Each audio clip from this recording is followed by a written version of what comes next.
आमे माने समस्ते पुरी को पुरी बोली कहते किंतु पुरीर नाम पुरी नुह ता नाम आहुरी अच्छी ता नाम हूँ जगन्नाथ धाम पुरी।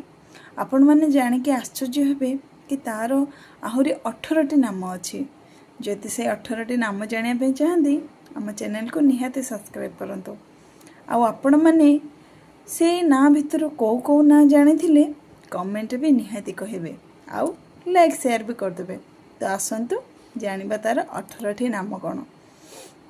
श्रीक्षेत्र, शंख क्षेत्र, भौम क्षेत्र, दशावतार क्षेत्र, दिव्य क्षेत्र, मोक्ष क्षेत्र, उड्डयन क्षेत्र, जामनिक क्षेत्र, नीलाचल क्षेत्र, ब्रह्म क्षेत्र, अन्न क्षेत्र, पुरुषोत्तम क्षेत्र, नीलाद्रि, नीलगिरी, नीलकंदर, नीलशैल, मर्त्य वैकुंठ एवं कुशस्थली।